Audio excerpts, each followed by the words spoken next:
Your coworker just bought a house. You know this because they won't shut up about it. They pull out their phone at lunch and scroll through photos like they're showing off baby pictures. The kitchen island, the quartz counters, the open concept, the unfinished basement they swear is going to be a home gym next year. They casually drop words like equity and investment with this quiet confidence that makes you want to launch your turkey sandwich across the break room. You smile.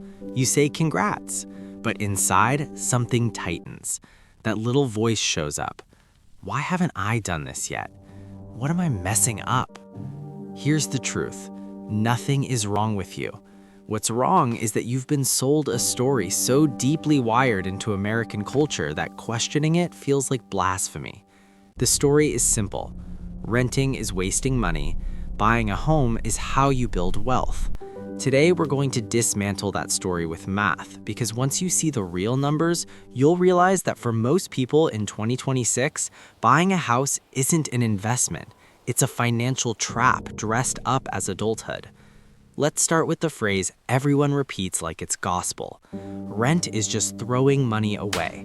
You've heard it from your parents, your uncle at Thanksgiving, that guy at the gym who absolutely should not be giving financial advice. The logic sounds airtight.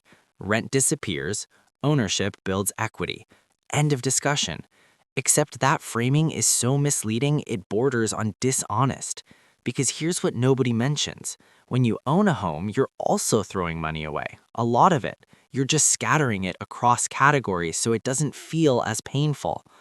Let's walk through where a mortgage payment actually goes, because most homeowners don't know.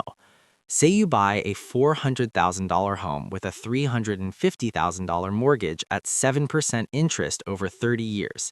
Your monthly payment is about $2,330. That sounds reasonable until you look under the hood. In year one, roughly $2,000 of that payment goes straight to interest. Only about $330 actually reduces the loan balance. That's $24,000 a year paid to the bank for the privilege of borrowing money. Gone, vaporized. And we're just getting started. Property taxes on a $400,000 home, roughly $4,000 to $6,000 a year depending on where you live. Insurance, another $150 to $300 a month. Maintenance, the standard rule is 1% of the home's value per year, so about $4,000 annually. And if you didn't put down 20%, add PMI, another $200 to $300 monthly. Add it all up. That $2,330 mortgage quietly turns into a $3,500 to $4,000 monthly obligation. And here's the punchline.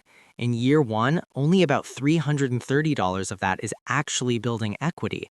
The rest, roughly $3,670, is gone. So when people say renting is throwing money away, what they really mean is this. Renting throws money away honestly. Owning throws money away while pretending it's smart. That's less than 10% efficiency. If your car only turned 10% of gas into motion, you'd call it broken. But when a house does it, we call it the American dream. Now let's talk about the number everyone ignores: opportunity cost. Picture two people. Person A rents for $2,000 a month. Person B owns and spends $4,000 all in. That's a $2,000 monthly difference.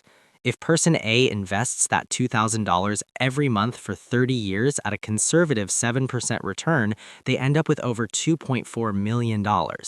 Person B's $400,000 home growing at 3% annually ends up worth around $970,000. But person B also paid over $480,000 in interest and around $150,000 in maintenance.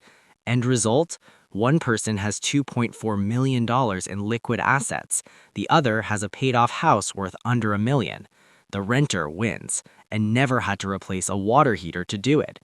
But there's a catch. Person A actually has to invest the difference. If they blow it on delivery apps and impulse purchases, this whole equation collapses. That's the real advantage of homeownership: forced discipline. It's a savings account you can't rage spend at midnight. So why does everyone still swear buying is better? Because everyone involved gets paid when you buy. Agents earn commissions. Brokers close deals. Banks collect decades of interest. And your parents, they bought in a completely different market. They remember the price, not the carrying costs. In most cities in 2026, buying only makes sense if you plan to stay long-term and have enough margin to survive the hidden costs. Let's look at people who did everything right.